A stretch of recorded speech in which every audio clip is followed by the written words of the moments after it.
what's really going on in the corridors of power. Labour don't know what to do with you half the time, and that makes you quite lethal in the chamber. Get behind the headlines with Chopper's Political Podcast. Join me, Christopher Hope, as I sit down with the great and the good of British politics. We'll see where this ruling takes us. These are the stories shaping our nation.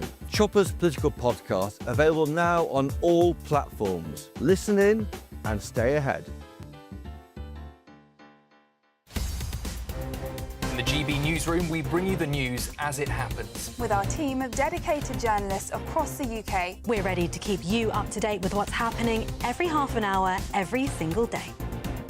Bulletins here on GB News, the People's Channel, Britain's news channel.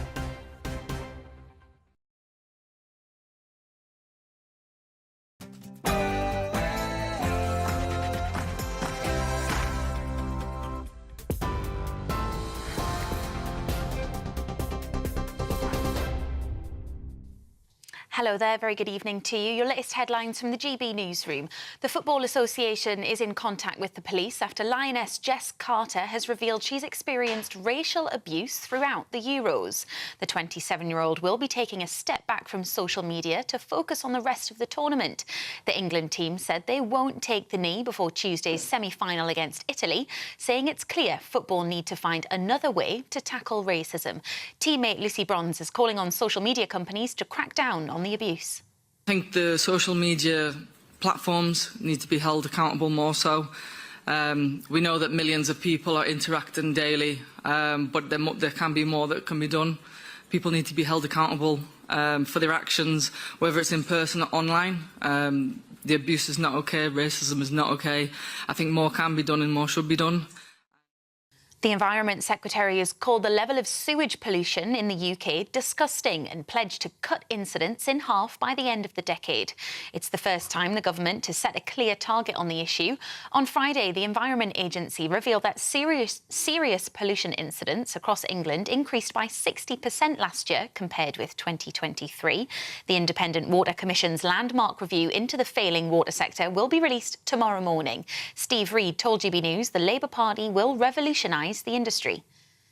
The reason people's water bills went up so shockingly last year, and I was furious about that as everybody else was, is because our water sector is completely broken. That's why we're seeing big bill rises. That's why we're seeing record of levels of pollution in our rivers, lakes and seas. It's disgusting. Nobody wants to see that. It's also damaging the economy because we're not building the water to allow house building to go ahead. We're not building the reservoirs to catch the rain so that we've got enough tap water when we have drier periods, and that's why we're having hosepipe bans at the moment as well. This government is putting in the building blocks to completely reform the sector. Rescue teams in Vietnam are currently searching for 4 people who are still missing after a tourist boat capsized yesterday. At least 35 people have been killed, 8 of them children, when the boat overturned due to strong winds in Halong Bay. 11 survivors have been found so far, one of them a 14-year-old boy who'd been trapped under the hull for 4 hours. And 5 days of torrential rain in South Korea has left at least 17 people dead and 11 more missing. A landslide has engulfed houses and floodwaters swept away vehicles in the capital, Seoul. Southern regions have been hit by around 30 inches of rain since the downpours began on Wednesday. Nearly 4,000 people have been evacuated from their homes. You're up to date now. It's time for the Camilla Tominey Show. For the very latest GB News direct to your smartphone, sign up to News Alerts by scanning the QR code or go to gbnews.com/alerts.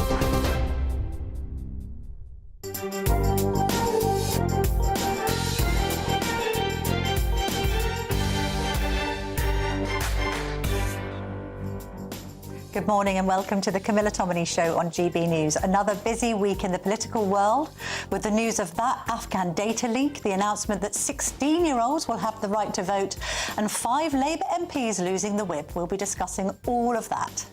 The Environment Secretary Steve Reed will be on the show. What does he make of the report this week that there was a 60% rise in the most serious incidents of water pollution last year? Should water bosses really get such big bonuses? He's clamped down, but we are hearing of bosses still being paid millions of pounds. I'm also going to be speaking to Shadow Levelling Up Secretary Kevin Hollinrake amid rumours of a shadow cabinet reshuffle. Will he hold on to his post? And what's the latest on the Labour's definition of Islamophobia, which is working its way through the Commons? General Sir Richard Barrons, former commander of Joint Forces Command and co-author of the Strategic Defence Review, will join me to discuss the Afghan data leak. Is he confident that the Home Office is now fully across who is in the country?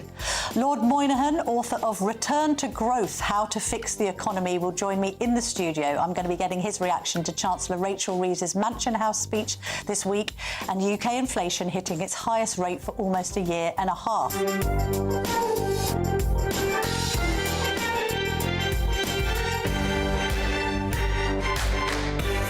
We're going to get onto water pollution in just a moment. Don't you worry, because our audience is extremely interested in the issue of pollution and water companies.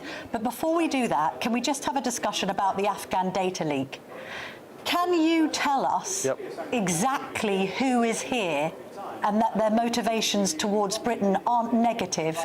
Because there's a huge amount of concern that as a result of this leak, we may have unwittingly allowed people linked to the Taliban into this country. Well, there are a lot of concerns about, what happened with this leak and the super injunction that was placed over this leak.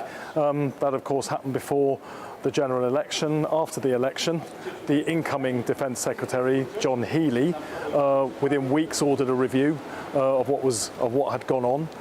The risk level, he found out when the review reported back, was lower now, and therefore the super injunction has been lifted, and we can see more of what was going on. But you're right, there are still further questions to answer, including those very important questions that you just posed. And in the House of Commons, select committees, including the Defence Select Committee, who carry out their work openly and in the public gaze, will be conducting their own review to see what went on, what exactly the risks were, and what lessons need to be learned so that can't happen again. OK, I mean, you're saying that John Healey acted within weeks. Let's be honest about this. You sat on the super injunction for a year. I appreciate there was a legal process going on. Does the Home Office now need to reassess those who have come in, not least after the Telegraph has run stories saying that some of them have brought in 150 relatives, and find out that the people who have come here from Afghanistan aren't linked to terrorism? Well, as I understand it, there have been biometric tests conducted of people who came in through this route, and those claims have not been substantiated. So as we understand it, those problems are not real problems, but of course there needs to be a comprehensive review of what has happened, every single aspect of it. That is best done by the select committees in the House of Commons. They're cross-party, they operate under the public gaze, so we can all see exactly what has been happening, and then we can allay the kinds of very real concerns that you've just put to me. OK, but sorry, should I just clarify that? Are you saying you're not concerned that any of these people that have come in as a result of this leak might not have the best of intentions towards Britain? I say that because one Afghan colonel, who did indeed help the British but was left behind, meanwhile, so we had one Afghan colonel who helped but was left behind. So some of the people that have actually left, that helped us, have been left in Afghanistan. Yep. Meanwhile, we've had others coming in, Camilla, including someone with 150 family members. If that includes fourth cousins and distant in-laws, how on earth can we be sure what their motivations are? We can't be sure, can we? Well, Camilla, I'm very concerned about this, extremely concerned about this, which is why I want those selector committees to carry out this work and find out exactly what has gone on. All I was saying is that the information I have been given is that there were sufficient checks on the people coming in to mean that those fears you're raising are not the case. But of course I'm concerned about it. Of course I want there to be a light shone on this, so if things have gone wrong, we know exactly what those problems are. All right. If some wrong-uns have slipped through the net, should they be deported? Well, if people have come into the country who shouldn't be here, then they would be removed. You know, over the last year, the government's removed over 30,000 people who were here and had no right to be here. So that is what would happen, I presume. OK. You've come out with a couple of announcements today on water. You're saying that you want to halve water pollution by the end of this Parliament. The Telegraph has given a slightly different view of it and said that what you're proposing may increase the bills of middle-class families. It seems to me as if whatever water companies do and whatever the bosses pay themselves, the inevitable result is that the bills of ordinary people end up going up, Steve Reed. Well, the reason people's water bills went up so shockingly last year, and I was furious about that as everybody else was, is because our water sector is completely broken. That's why we're seeing big bill rises. That's why we're seeing record of levels of pollution in our rivers, lakes and seas. It's disgusting. Nobody wants to see that. It's also damaging the economy because we're not building the water to allow house building to go ahead. We're not building the reservoirs to catch the rain so that we've got enough tap water when we have drier periods, and that's why we're having hosepipe bans at the moment as well. This government is putting in the building blocks to completely reform the sector, a root and branch reform of a failing sector. So we banned the payment of unfair multi-million-pound bonuses to water bosses. We brought in £104 billion of private sector investment that started to be spent this April to upgrade and replace those crumbling water pipes and sewage pipes. And tomorrow I will get a report from Sir John Cunliffe that I asked him to compile about how we change the rules that govern the water companies so we can have a water revolution in this country and never again allow the failures of the past to happen in the future. That means cleaner rivers, lakes and seas. That means no more massive unexpected shock bill hikes like the ones that we got last year, and it means we get the water captured in reservoirs, so when we get dry spells like this spring we're less likely to need hosepipe bans because we saved the water when it came from the sky. On executive pay, I'm sure many people watching and listening to this absolutely welcome the news that you are stopping bonuses, but there's nothing necessarily stopping these water bosses simply from increasing their salaries. So we have, in the case of South West Water's CEO Susan Davey, her pay jumped from £543,000 to £860,000. She forwent her bonus, and that's great, but these people just put their pay up, even when they're being rewarded for absolute failure. Thames Water has set aside £13 million for bonuses. What happens to that money, or what should happen to that money, Steve Reed? Well, I mean, absolutely, and I think, you know, she needs to think about the relationship between her company and her customers. I know that people in her region are furious about sewage leaks into the sea and into rivers in that area. I know they're concerned that the company's previous commitments to invest money, they didn't invest the money. She needs to think about the message she's sending to her own customers and the lack of trust that already exists between customers and the company about what that decision is leading to. One point I'll make about the bills that people are paying as well. We have at least ring-fenced customers' money, so in the increases that people are being asked to pay, it can only be spent on upgrading water infrastructure, sewage pipes, building reservoirs. It can no longer be diverted to pay for those undeserved bonuses or dividends that we saw run out of control over recent years. OK, a couple of more domestic questions, and then I'll let you go. How old do you have to be legally married in the UK, Mr. Reed? To be legally married in the UK, you'll have, yeah, I don't know, tell me, how old? 16? 18? No, it's not 16. This is a trap that your colleague, the Deputy Prime Minister, Angela Rayner, fell into. She justified votes at 16 by saying that's the age you can get married. Actually, you can only get married when you're 18 in this country. Why doesn't the Deputy Prime Minister, or indeed the Environment Secretary, know basic laws of the UK? Well, having votes at 16 was something that we put in our manifesto. We won a majority in the House of Commons. Now we're getting ahead and we're implementing our manifesto. 16 and 17-year-olds can already vote in certain elections in Scotland and Wales. I think it's reasonable to give young people a say in national elections here in the UK as well. And final question. When Diane Abbott appears to have cultivated a history of making remarks that are extremely offensive to the Jewish community, why just suspend her from the Labour Party? Why not now? It's a third strike and you're out. Why not just expel her from your party, Steve Reed?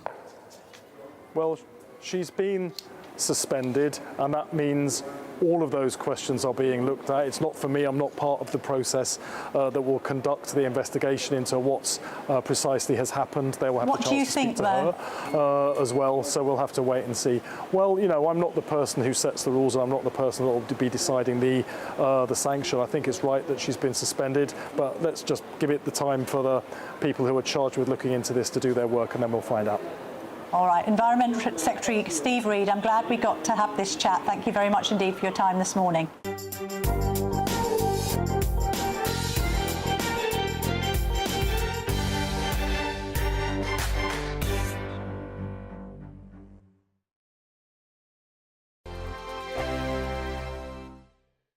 Hi, I'm Michelle Dewberry, and my show is your opportunity to cut through all the noise and dive in headfirst to some robust debates. Ideas clash. Situation, isn't it? No, because the failure is you're deliberately avoiding my point. Nothing's held back. And if you think this is the end of it, wait for more. And we do not shy away from the difficult stuff. Sometimes I want to shake people and say, if only you understood. So join me on Jubes & Co. weeknights at 6 p.m, only on GB News, Britain's news channel. You want to know what's really going on in the corridors of power? Labour don't know what to do with you half the time, and that makes you quite lethal in the chamber. Get behind the headlines with Chopper's political podcast. Join me, Christopher Hope, as I sit down with the great and the good of British politics. We'll see where this ruling takes us. These are the stories shaping our nation. Chopper's political podcast, available now on all platforms. Listen in and stay ahead.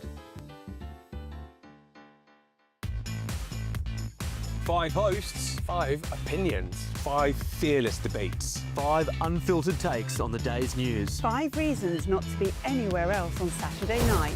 This is the Saturday 5. You got me good there. Britain's biggest Saturday night TV show. It's not a bad brand. Yeah. Uncensored. Very, very racy tonight. On the unpredictable. What did she say? Can you translate it for us? And always entertaining. And how can a country go from being led by William Wallace Saturday nights from 6 p.m. only on GB News, the People's Channel. Britain's news channel. You're going to want to stay tuned, trust me. You've read the headlines, you've heard what those in power have to say.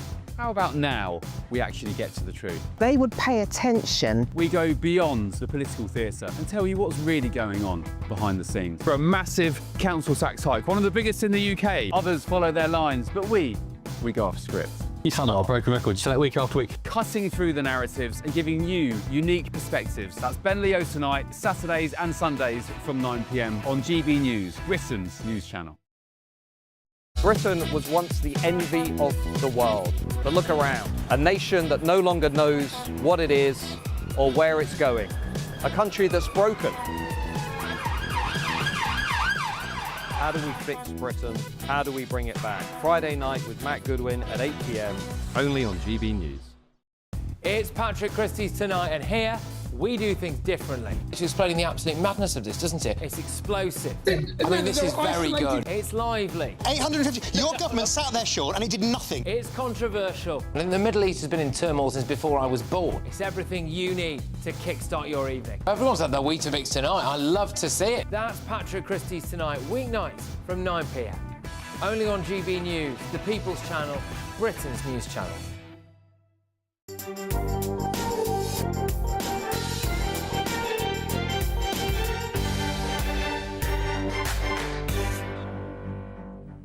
Welcome back. Joining me now is the Shadow Secretary of State for Levelling Up Housing and Communities, Kevin Hollinrake.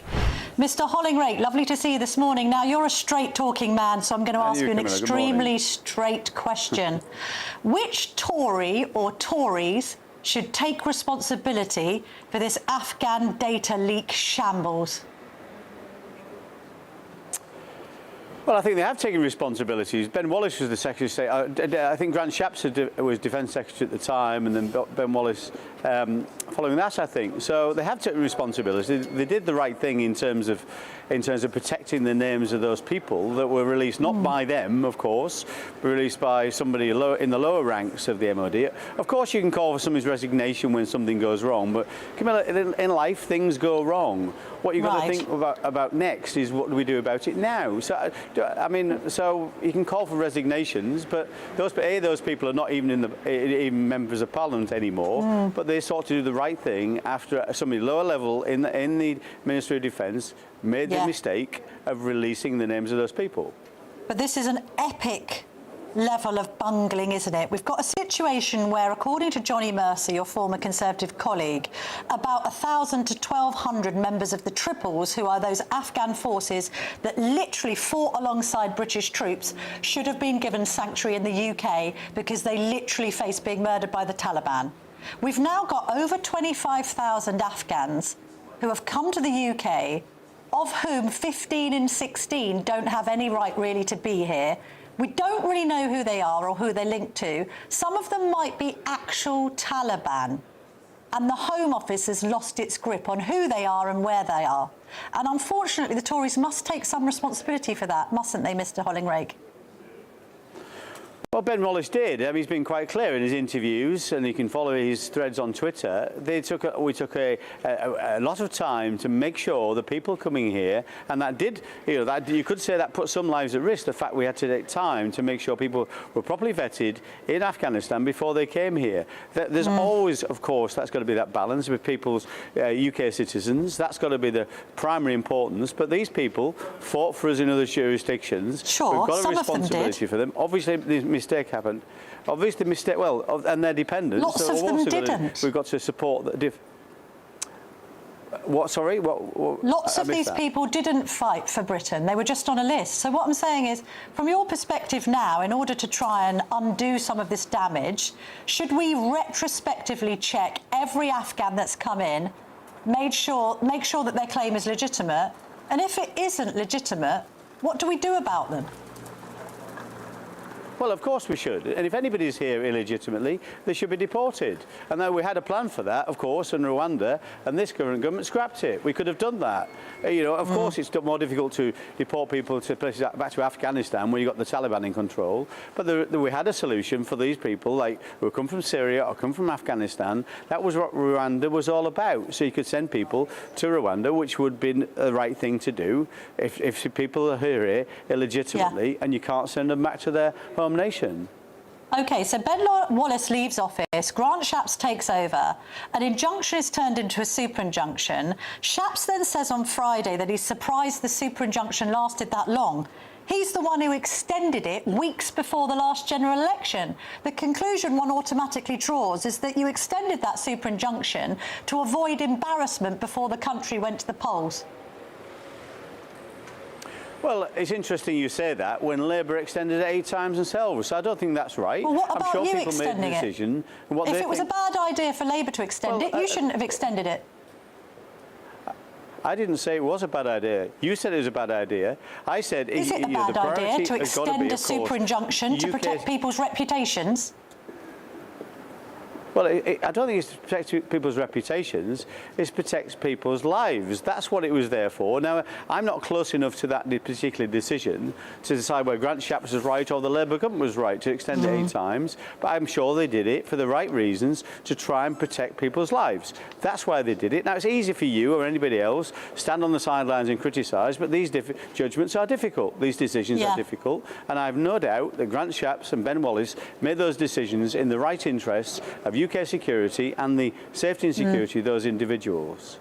But the execution may have been wrong. I mean, I'm standing from the sidelines concerned that the taxpayer has funded to an estimated tune of £6 billion the possibility of importing actual Taliban terrorists to the UK. That's my concern here, Mr. Hollinrake. Well, and I think it's a concern that's shared by most people watching. Well, I'm concerned about it too, and we're concerned about it too, which is why we put the checks and balances in place. And those things were prioritised over bringing people from Afghanistan to the UK. The £6 billion figure you quote is for the entire scheme, not just for the people that were the subject of this super injunction. But of course we're concerned about that, which is of course why we put the checks and balances in place to make sure those people were not members of the Taliban and wouldn't pose a threat. But in terms of your overall question, should we make sure these people that are residing in the UK today are not a threat to the UK? Of course we should. And if they are, they should be deported. Let's move on to domestic matters. I think you're somehow involved in the working group that's looking at this definition of Islamophobia. Is that right, Mr. Hollinrake? It definitely is not. I'm somebody who's very critical of the working group. The working group is made up of somebody. Yes. Yes, I've raised concerns many times about it. This is effectively a working group that's chaired by Dominic Grieve, who is in favour of a definition of Islamophobia, which I am not. And the other four people on the working group are all Muslims, and there's nothing wrong with moderate Muslims in this country. We're not talking about Islamists here, but nevertheless, you're looking at this from one side of the equation. I'm very concerned that we end up with a definition of Islamophobia which shuts down free speech and any criticism of a religion. That should never happen. Of course, we should protect individuals of the Muslim faith. The law currently does that. Various different laws do that in this country. What I do not want to see is a situation in this country where you cannot criticise a religion. I am very critical of some of the practices of some of the Muslim communities in this country. Cousin marriage, for example, Sharia councils, very critical of those things. I should be able to be critical of those things. And I fear this new definition will mean I cannot be critical without being criticised as being an Islamophobe.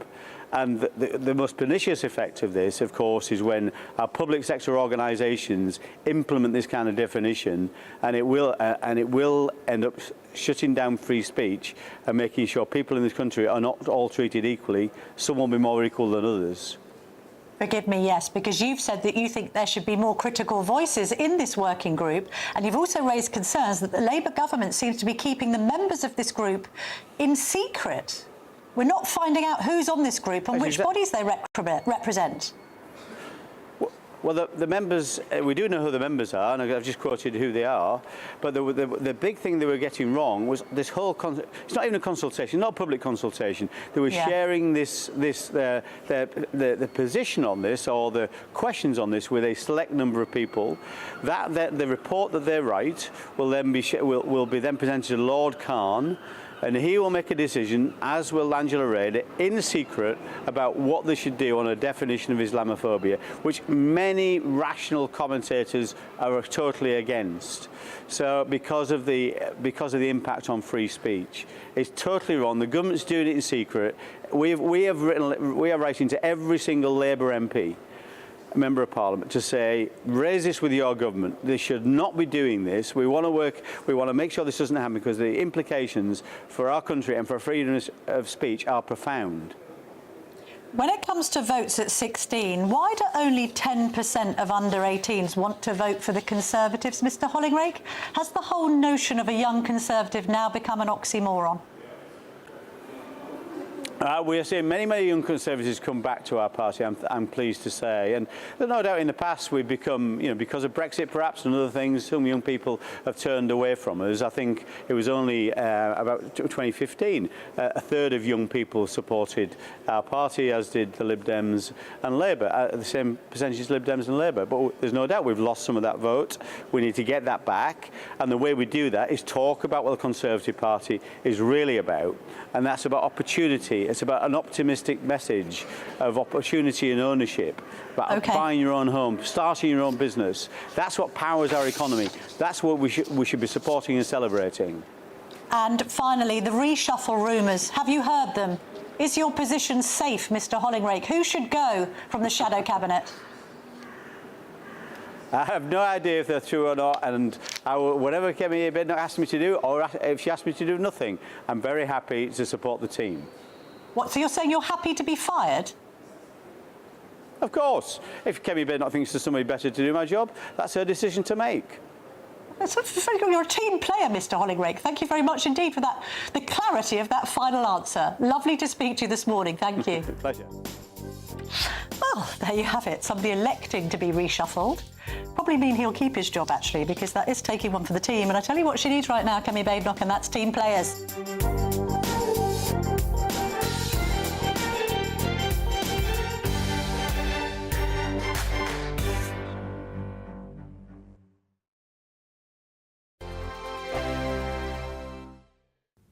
Hello there, and welcome to your latest GB News weather forecast from the Met Office.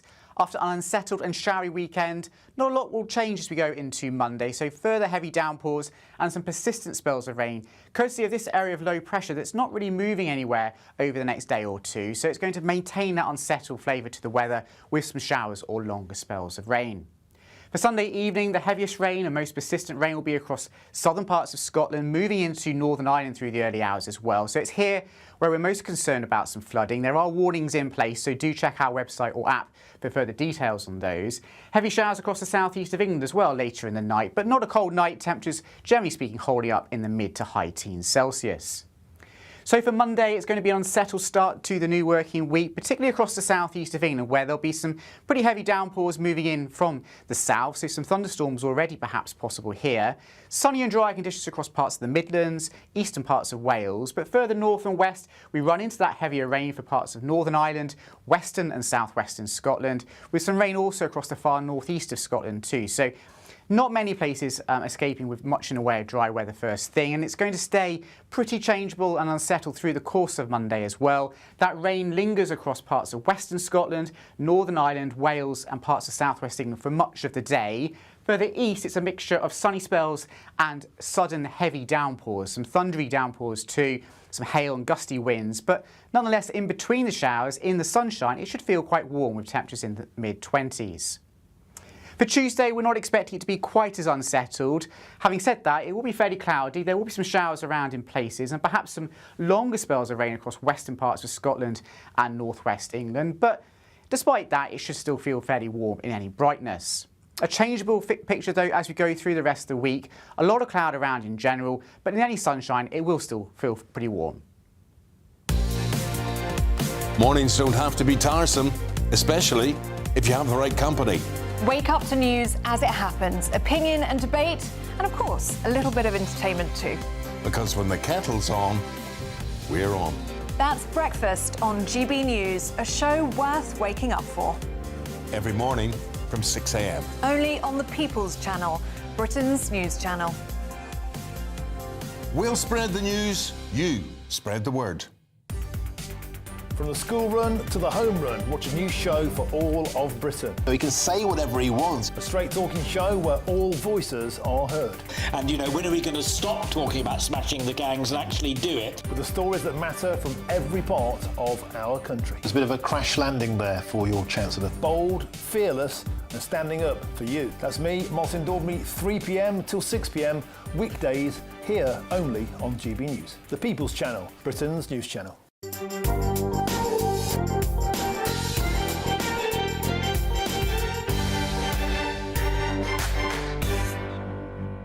Joining me now is former commander of Joint Forces Command and the co-author of the Strategic Defence Review, General Sir Richard Barrons. Lovely to see you today. Thank you very, very much indeed for joining me.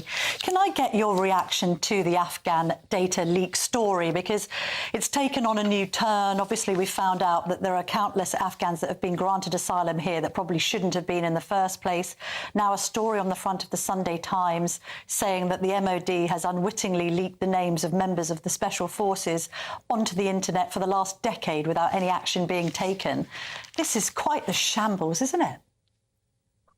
Yes, it is. I think shambles is absolutely the right word. And these two things are separate. The absolutely unforgivable leak of a database of both Afghans who had fought alongside British soldiers in Afghanistan, to whom we as a country had committed to bring to safety in the wake of the collapse of the administration in Afghanistan. That's unforgivable. And then attached to that, the names of some of the special forces and intelligence operators who had worked with those Afghans.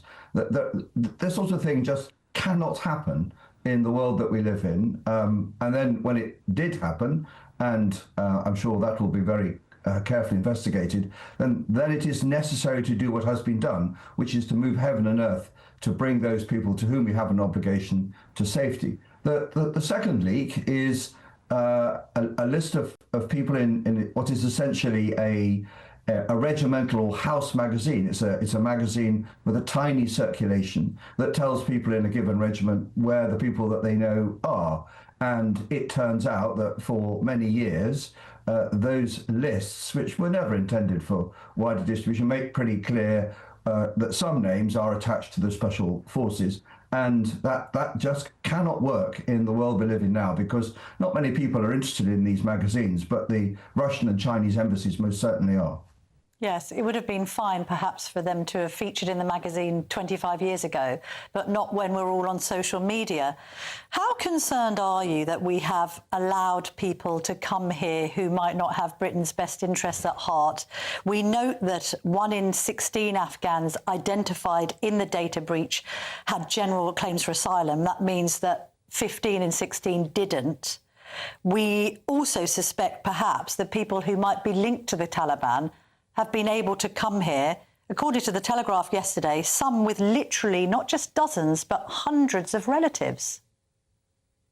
So I don't know the details. What I do know is that the MOD-led system across government that scrutinised the list of Afghans who claimed to have worked with British forces was as well done, frankly, as it can be. It was a huge effort. It didn't always go well, and they had to go around some things 2 or 3 times, but they did go to great lengths to make sure that the people who came were people that we knew had fought alongside us or worked with us.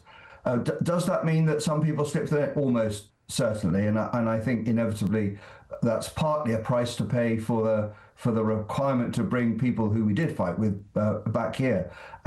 This is a really complex problem, and I think now that these schemes are closed, at least it's bounded. A D notice was originally issued, and that means more of a non-legally binding arrangement between the press and indeed the MOD to protect sensitive information. It's converted into an injunction under Ben Wallace, the former Defence Secretary, and then after Ben Wallace leaves office and Grant Shapps takes over, it's converted into this super injunction. What's your view of the use of the super injunction? Sledgehammer to crack a nut? So, in my view, if at the time the super injunction was sought, there was a credible set of evidence after coherent analysis that if word of this leak got out, then forces like the Taliban would acquire the information and they would go after people. I think that's plausible. I think, as a report subsequently identified, as time passes, then it became clearer that there wasn't a great pursuit of the individuals that have been identified, and the risk was reducing. But I accept, and having been in similar roles myself, it's really hard when to know to turn that sort of thing off, and now it's been turned off. But we've discussed, haven't we, Sir Richard, the fact that this has been a shambles from start to finish. It's involved successive governments and indeed civil servants. I mean, you're a military man. Ordinarily, if somebody makes a mistake in the military, they face court-martial and are disciplined. I'm getting the impression here that nobody is going to be held accountable for this. I mean, we can engage in a blame game if we like, but somebody somewhere along the line, maybe it's the original Royal Marine that leaked the stuff, I don't know. We have to have some degree of accountability. Well, how can we make sure that those who were responsible are held responsible? Yes, I completely agree. This sort of leak is just unacceptable, and when the MOD looks carefully, and I'm sure it is, at why and how it happened, it's most unlikely that it was malevolent. It's almost certainly negligence or stupidity or poor supervision or lack of training. But it's just not acceptable in the world we live in now, where leaking that sort of information puts lives at risk, undermines the integrity of really important institutions like the Special Forces.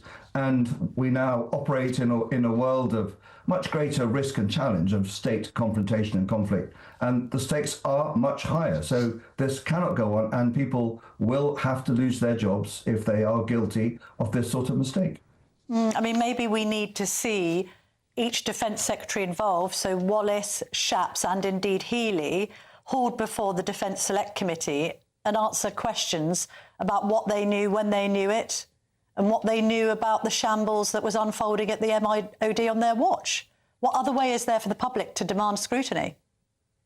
So I think you raise a really interesting question, because the way Parliament scrutinises matters of great secrecy, which is led by the Intelligence and Security Committee, it's always been a bone of contention. And my own view is that we have not done a good enough job of equipping parliamentary committees with the security clearance and the supporting staff that would allow them to scrutinise a Secretary of State from any department who's responsible for a very secret matter, to do that well and to do it privately. This is, I don't think, something that works well in public, but I do expect Parliament to be able to ask people what has happened and how this came about and what they've done about it. And if it has to be done in secret, do it in secret and do it well. On to Russian spies. You were mentioning the Chinese and the Russians having a heyday with some of the information that has appeared online at the hands of the MOD. We've had the UK sanctioning 18 Russian military intelligence officers and 3 GRU units for a wide-ranging campaign involving cyber hacking, arson and sabotage. What threat do Russian spies specifically pose to the UK, Sir Richard? So I think this is really significant. We apparently have seen a growing trend, according to the Security Service, of agents of the Russian state in the UK acting almost with impunity, as you say, arson, sabotage, disruption, influencing our politics, that kind of thing. And the new dimension to this has become that because the Security Service does a pretty good job of knowing who these people are, they are subcontracting the work to organised crime in the UK and other countries in Europe. Countries like Russia, and there are others, are doing whatever they can to disrupt our way of life here in the UK, to disrupt our secrecy, our security, the efficacy of our armed forces. And it's not that we ask for it, it's not that we think it's a good idea, and it's definitely illegal. So we've got to do something about it, and sanctioning named individuals will provide a certain degree of shock, and bearing down on the organised criminals that think this is okay to do this work for Russia and others, that has to happen too. The other country that we know has been spying is China, as you earlier mentioned. Can I just have a final thought from you, Sir Richard, about the prospect of this super embassy being built within the shadow of the Tower of London? Many in the intelligence and military scene think it's a terribly bad idea, and yet the Labour government seems to be all for it.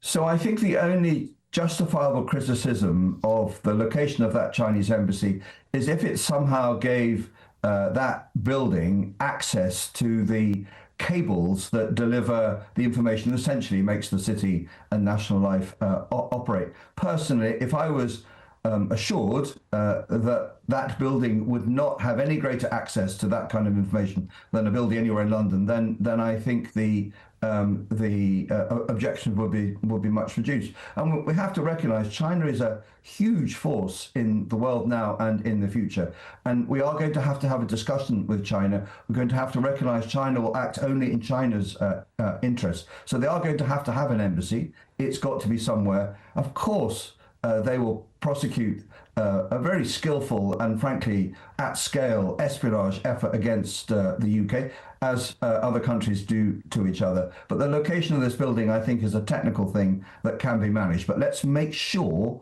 that we have managed it. General Sir Richard Barrons, thank you very much indeed for your time this morning.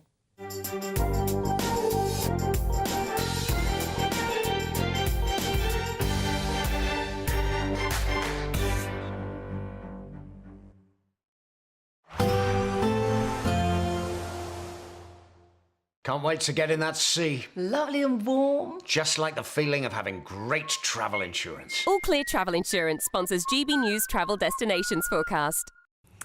It's a bit of a mixed picture across Europe over the next couple of days, with plenty of showers around across parts of France, even northern parts of Italy too. Maybe even Madeira and the Canary Islands catching 1 or 2 isolated showers. But for parts of Spain, Portugal, Italy, even parts of Greece, there's plenty of sunshine on offer. And the southern Mediterranean is seeing plenty of that sunshine, though perhaps a little breezy. Temperatures generally in the low to mid 30s and similar through the outlook as well. Plenty of sunshine on the cards and feeling very warm.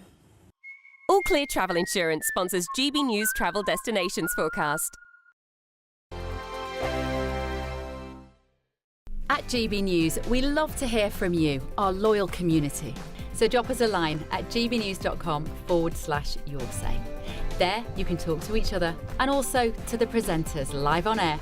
gbnews.com/yoursay, because GB News is your channel, Britain's news channel. Hi, I'm Michelle Dewberry, and my show is your opportunity to cut through all the noise and dive in headfirst to some robust debates. Ideas clash. Situation, no, isn't it? No, because the failure is you're deliberately avoiding my point. Nothing's held back, And if you think this is the end of it, wait for more. and we do not shy away from the difficult stuff. Sometimes I want to shake people and say, if only you understood. So join me on Dubes & Co. weeknights at 6 p.m. only on GB News, Britain's news channel.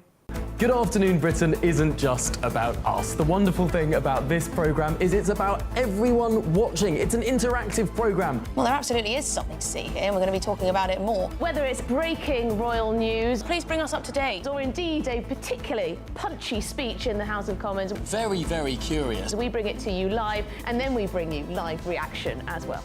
That's Good Afternoon Britain, weekdays from midday. Only on GB News, the People's Channel, Britain's news channel. Mornings don't have to be tiresome, especially if you have the right company.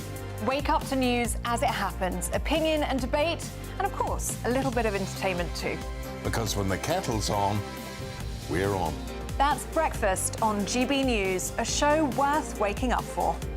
Every morning from 6 a.m. Only on the People's Channel, Britain's news channel. We'll spread the news, you spread the word. From the school run to the home run, watch a new show for all of Britain. He can say whatever he wants. A straight talking show where all voices are heard. And, you know, when are we going to stop talking about smashing the gangs and actually do it? With the stories that matter from every part of our country. There's a bit of a crash landing there for your Chancellor. Bold, fearless and standing up for you. That's me, Martin Daubney, 3 p.m. till 6 p.m. weekdays here only on GB News. The People's Channel, Britain's news channel. This is Britain's Newsroom, where your voice matters. It's just astonishing. With expert analysis and honest opinion, we don't just keep you informed. We bring you unique perspectives you won't see anywhere else. Can't argue with any of that. When the news happens, it happens here. On Britain's Newsroom, weekdays from 9:30 a.m. Only on GB News. Join me, Nana Akwe, for an informative, interactive news programme with a difference. It's fun. No, he didn't say that, though. I'm so surprised. I think there's an element of truth to that. Join me from 3 p.m. every weekend, only on GB News, Britain's news channel.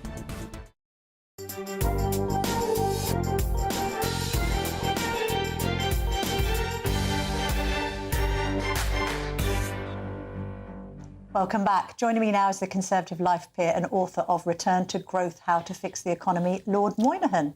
Or as I like to call you, John, if you can dispense with titles. Good morning, Camilla. Is it all going to end in tears? Pardon the pun. Well, the tears are beginning to well in the eye as we speak, Camilla. I mean, where do you want me to start? Because I won't be able to finish. I know. Yes. Let's not depress everyone too much, because the sun may be shining later, and it is a Sunday, but True Mansion enough. House, first of all. I mean, some righties quite like the cut of the Chancellor's jib. She was saying good things about deregulation and the city and things. We as Britons are incredibly forgiving and open to belief, but what we often fail to do, and these individuals are failing to do, is distinguish between what they say, what they do, and what the outcome is. Yes. What she said was pretty awful, but had some good things about deregulation in. She said, regulation is a boot on the neck of business. A great line. I thought it was great. Yes. I quoted her twice in the House of Lords last week when discussing two different regulators that are being introduced to the unsuspecting British public. The football regulator, which is a is going to be a very bad thing, but people don't realise that yet. And the Fair Work Agency, which is going to be a horrendous thing, which is part of the really appalling Employment Rights Act, yes, which is going to impose all sorts of new regulations on people. So there's what she says and what she does. Yes. What she said was about financial services, but at the same time, the FCA, which is our regulator there, just extended some totally ludicrous regulations to 37,000 extra companies. This week. There's shades of, we're going to get rid of quangos, but actually we've set up another 27. Well, that was 6 months ago, it was 27. No, but she says one thing, and then in the background, all of this stuff is happening, which does precisely the opposite. Exactly. The other thing that happened, John, is the morning afterwards, inflation hit the highest level in 18 months. Yes. Where's inflation going in your mind? Further up? The pressure will be upward. Because interestingly, if you do release regulations on bank lending, which is one of the things she announced, banks will lend more, the money supply will go up, the inflationary pressure is higher. Yeah. And at the same time, the Bank of England is lovely. You go onto their website and they say, well, we use interest rates, short-term interest rates, to change long-term interest rates, which is a final admission by them that they can't really control long-term interest rates. They can only do short-term ones, and that there is an impact, which they've never admitted before. Now, unfortunately, they are lowering short-term interest rates, which will raise long-term interest rates. And long-term interest rates are now far higher than under Liz Truss, who allegedly crashed the economy. Yes. So what has Well, our Rachel gilt Reeves yields done? up as well beyond these parameters. The BBC Yes. hasn't mentioned it at all because, of course, it's not associated with a Tory. Precisely. But so therefore, if you lower short-term interest rate, it increases inflationary pressures. If you reduce regulation on lending, it increases inflationary pressures. So therefore, the trend in inflation will be to go up, and it's already over a point higher than their target. Also, by the way, nobody feels that inflation has come down to this level in their shopping basket. Very true. None of these prices have come down. No. I do the bag of Haribo test. I'm sure you're familiar with Haribo, John. Absolutely. It was a quid. It's now £1.25. Yes. It's not gone back down to a quid. And I bet you it's smaller. The packet's probably got fewer sweets in it. I say this as a mother of three, everybody. I'm not eating these Haribo all myself. Therefore, inflation in the supermarket is actually 25%, not 2 or 3. Correct. Do you know the Norwegian-born shipping baron John Fredrickson? I do. He lived round the corner from me. Have you ever been to his 300-year-old old rectory in Chelsea, John? I received a couple of invitations to fundraisers there, but I never went. Shame. But I peer over the wall when I walk past. Well, it's quite the pad. It's worth 250 million quid. He's asking for that. Well, I don't think he'll get it. Fredrickson is quitting London, so we hear this rumour of a millionaire leaving every 45 minutes, which I'm inclined to believe, actually. Well, guess what he's saying? This is the declaration from this billionaire. Britain has gone to hell. I spoke to my accountants yesterday on some trivial thing, and he started talking about all the wealthy families he had in his company, which is one that specialises in wealthy families. He had 400 wealthy families a year ago that they would do the accounts for. 75 of them in the last year have left. Now, everybody, the left-wing warriors say, oh, the hell to them, if they want to leave, then so what? Well, mate, your benefits are not going to be paid, or there won't be the money to pay your benefits anymore. And what's more, it's not just billionaires and millionaires. It's young high strivers. It's people in their 20s who are saying, I'm fed up with this. I'm fed up with this life here where there's no future prospects. I'm going off to Dubai or America or Australia. Australia was being discussed with some of my fellow staff members out in the green room. What do we think about where the economy is headed in general, John, just finally, because obviously you're a growth expert? Yes. Now, we had that squeeze last month down to 0.1%. By the way, Rachel Reeves reacted to that under Truss and said, we should have an emergency budget because the economy had contracted by 0.1%. She's not saying that now, strangely. This growth is not happening, is it? They're in a trap. Back to what I say, what I do, what the outcome is. What we know is you have to reduce the size of government, reduce the level of taxes, and reduce the amount of regulation. And they're sort of saying that, apart from tax, they're saying we'll increase tax, whatever happens, because you ought to pay more tax. Aren't you a decent person? Shouldn't you pay more tax? But apart from that, they say they'll bring those down. But the reality is, size of government is going up. Thousands of civil servants every week, more. Thousands of them. Yes, I know. And also, regulators, everything, just the size of government going, and of course, benefits going up and up and up. Government spending is going up. Government spending going up and up and up. It's heading towards half of the entire economy. It's going to be a catastrophe. Tax going up and up and up. But that's only tax rates. And I've been saying forever, you can increase tax rates all you like, but your tax receipts will go down. Yes. And they are going down. Well, she's not going to unfreeze the tax bands, by the way. Well, yeah, but all of that is in order to get more tax receipts.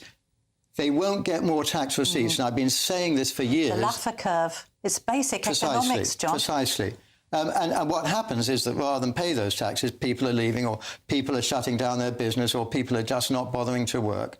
So, and regulation is just going up and up and up, and regulation is the worst of all. OK, so no growth forecast by John Moynihan at this stage? Yes, growth in a negative direction. Recession? Almost certainly by the end of the year.